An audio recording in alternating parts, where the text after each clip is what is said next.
Does it ever feel like you're a marketing professional just speaking into the void? Well, with LinkedIn ads, you can know you're reaching the right decision makers. You can even target buyers by job title, industry, company, seniority, skills. Wait, did I say job title yet? Get started today and see how you can avoid the void and reach the right buyers with LinkedIn ads. We'll even give you a $100 credit on your next campaign. Get started at linkedin.com/results. Terms and conditions apply. Hey, it's Paris. You know I love sparkly things, right? Like stars. Duh. And thanks to Hilton and AutoCamp, I just slept under them. Picture me serving looks by the fire outside my luxurious Airstream, making s'mores with the kids, while a national park is our backdrop. The great outdoors meets Hilton hospitality. That's hot. Explore all the new ways to stay at Hilton.com. Hilton for the stay. Hello and welcome to I Talk to Ghosts. I'm your haunted host, Jennifer, a professional medium, and tonight I'm going to share with you some spooky ghost stories. I love to find creepy, unique themes when it comes to gathering and collecting my ghost stories to read to you. And I think this episode is going to deliver. Tonight I have stories of haunted babies. Stories of infants that have, for one reason or another, have a ghost attached to them. Very, very unsettling. After the spooky, though, stay for the spiritual. As a medium, I open up the space for a departed loved one to come close and deliver a message to someone listening to the podcast. And since you are, this message could be specifically for you. So join me at my seance table after the ghost stories. The ghosts are all ready for us right now.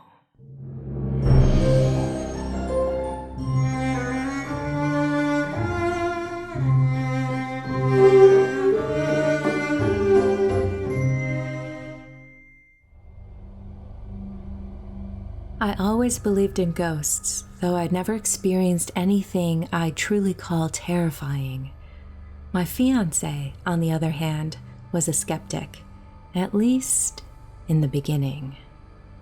When I was pregnant, strange things began happening in our third-floor apartment in Bothell, Connecticut.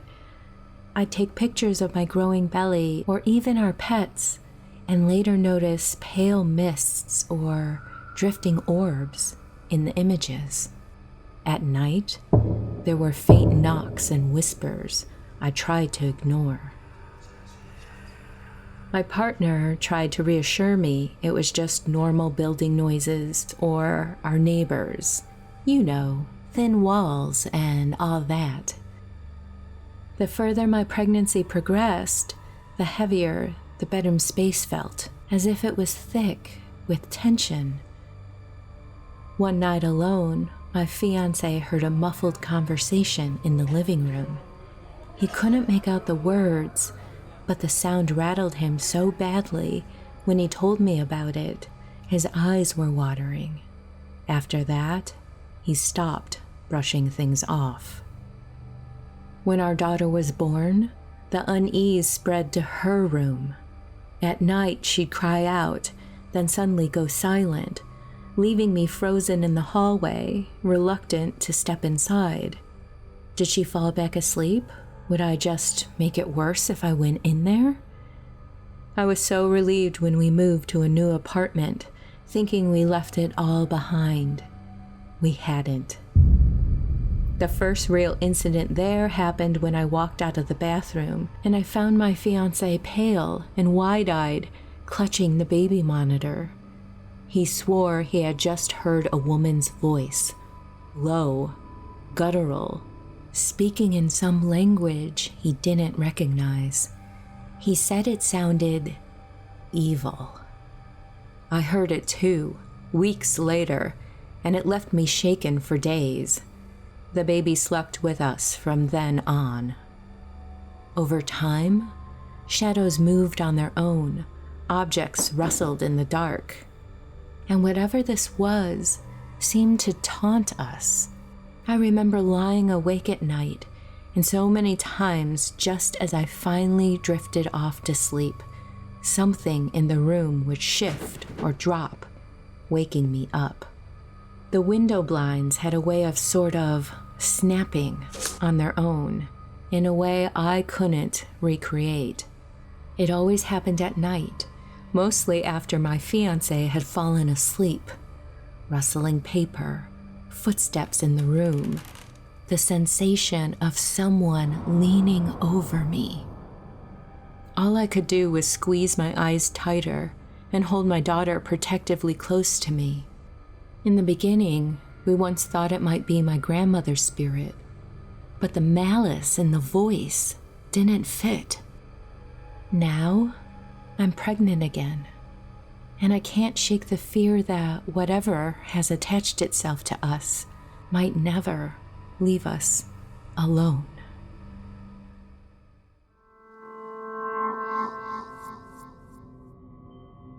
I've been babysitting for the Parkers for about 3 months before anything strange happened.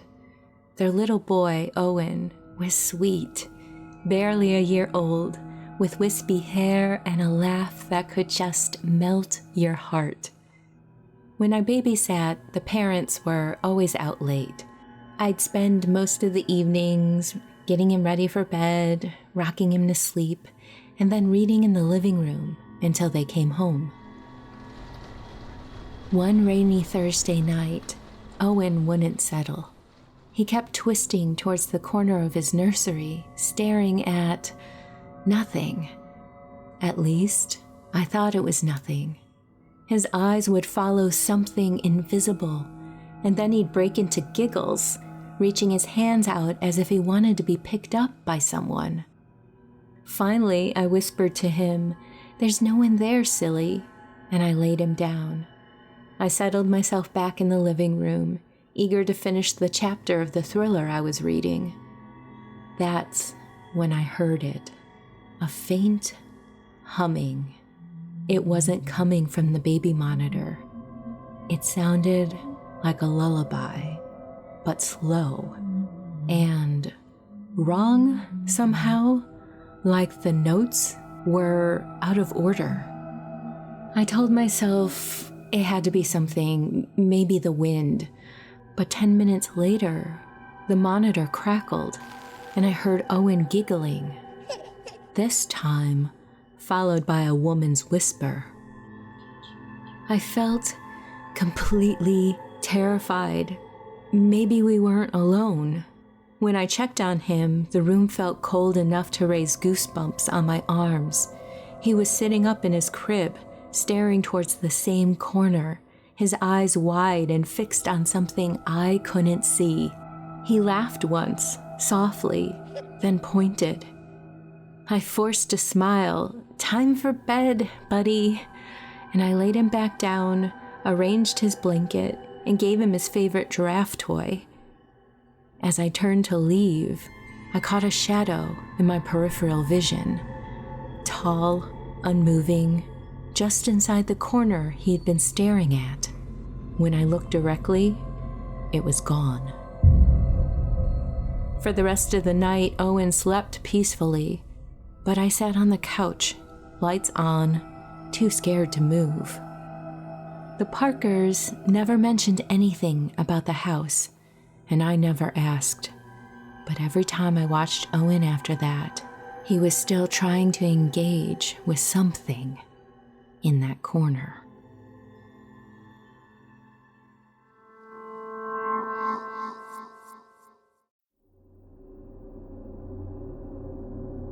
When my sister asked me to watch her 6-month-old, Mason, for a few weeks while she recovered from surgery, I was thrilled to be able to help her. He was teething, though, and crankier than usual, restless, fussy, always gnawing on something.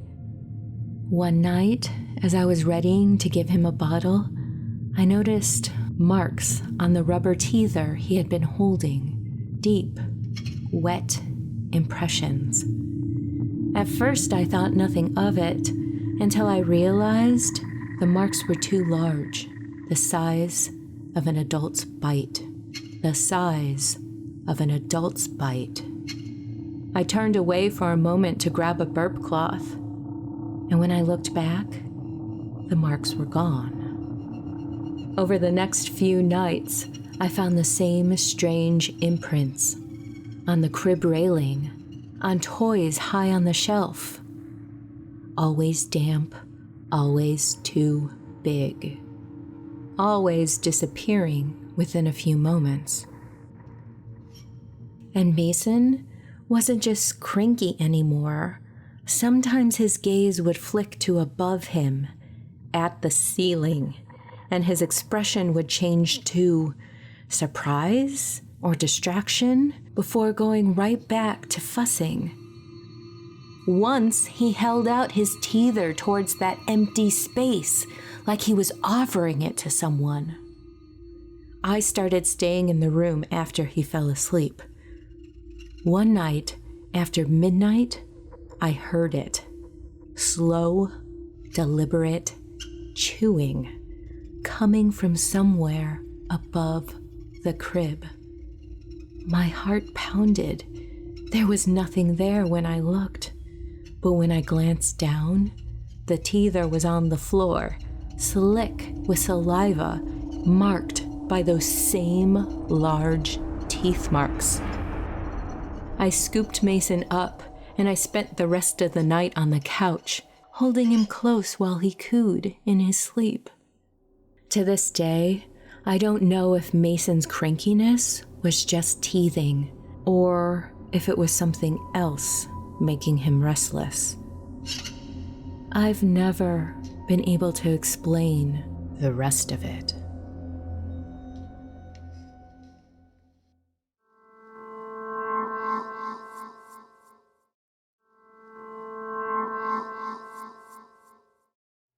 Hello and welcome back to I Talk to Ghosts. I have a message from the spirits this evening, so thank you for joining me at my seance table. Tonight, as I work, I have with me the stone iolite. Iolite is an excellent meditation stone that can really help you calm emotions and still your mind. And it can really open your psychic talents and enhance them. That stone is iolite. Okay, I'm going to clear my mind, open the space for a spirit to come close of a past loved one, for someone who is connected to listening to this right now. Right away, I feel like I'm joined by someone's dad.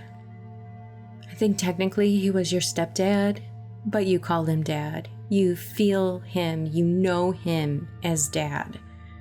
He was very dedicated, very kind and caring. It feels like he has a connection with the military. This feels like a lifelong career, you would know this. And gosh, he just really stepped up in everything he did. And he took you and your siblings in, and he stepped into that role as dad. He's showing me fishing and laughter. It feels like you laugh together so much. He had a really smart sense of humor, and he's praising you. He wants to say how smart you are and how you always made him laugh. You weren't just keeping up. You were brilliant. And the way you looked at things and the angles you took were unexpected and delightful. I'm seeing a dolphin, and to me that means Navy. I can't tell you why, but perhaps his military branch was Navy, or, I am a human being. Maybe dolphin means something else and I'm translating it wrong. His message for you tonight is, this seems to be a little bit of a theme that I'm getting, and I'm just going to say that you're not the only one out there. Try not to let your viewpoint drag down into the negative too much. Yes, we have to address and pay attention to things that are going wrong, but that is never all that there is. So pay attention to your mindset, and when you notice it, figure out ways to support yourself to shift, just gently shift to seeing things that are positive, that you're grateful for. Yes. And he's like, even lean on good memories and recreate them if you want to. Return to your inner child, return to what you used to love, and reignite that energy within yourself. And he knows that you care about things being fair. And sometimes things are just out of your control, and you just can't let it snag you into completely dragging you down.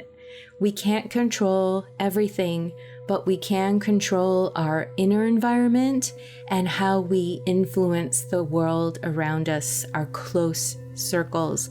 We can be creative, beautiful, emotional, safe harbors for those that we love and who interact with us on a daily basis. He wants to acknowledge that his loss was a big one. And when you feel his emotional energy around you, don't doubt that. Lean into it, because he wants to reach out and he wants to help and he wants to support you still. So it sounds like a little bit of self-care and self-pampering and a little bit of journaling and gratitude practices could really help you right now. So just be gentle with yourself and affect what you can from your inner world to those close to you. You have that energy and you have that power. So lean into what brings you joy and what you can influence. Okay, I think I'm gonna leave it at that. If this message connects for you, please reach out. I always love to hear.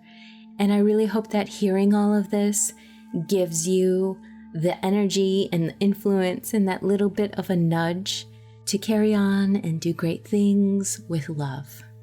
Thank you.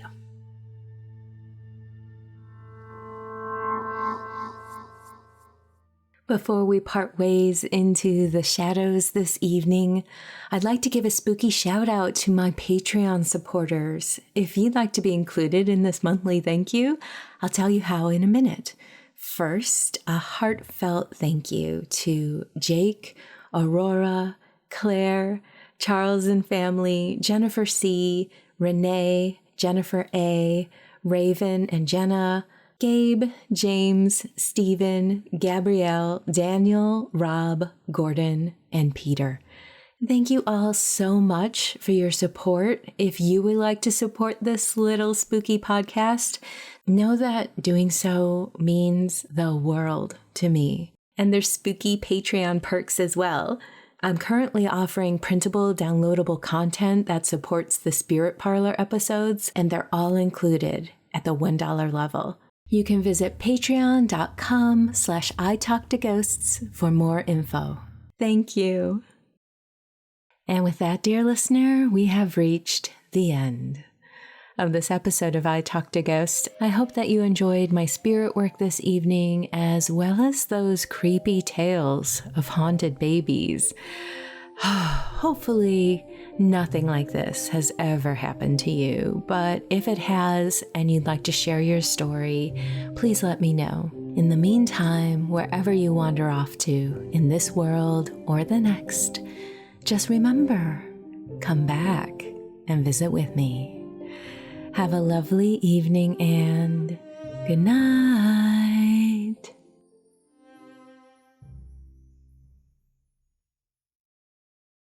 With so many options, why choose Arizona State University? For me, the only online option was ASU because of the quality. Their faculty was really involved with their students and care about your personal journey. The dedication to my personal development from my professors, that's been extremely valuable to me. Earn your degree from the nation's most innovative university. Online. That's a degree better. Explore more than 350 plus undergraduate, graduate, and certificate programs at asuonline.asu.edu. Welcome to Brew Crime, a true crime and beer podcast. Join me, Mike, and me, JT, as we explore the world of crime, conspiracies, or whatever catches our attention. This is a podcast where we pick a theme, cover a few cases, and pair them with a brew. Between themes, we do what we call Brew Crime News, a funny look at current news stories, be it crime, animals, sports, or even celebrities. You can find us on all social media at Brew Crime. Our website is brewcrime.com, and you can find us on any podcast app at Brew Crime Podcast. Join us as we discuss the horrible crimes that surround us, and maybe, definitely, tip a bottle or two back as you do it. Drink with us weekly.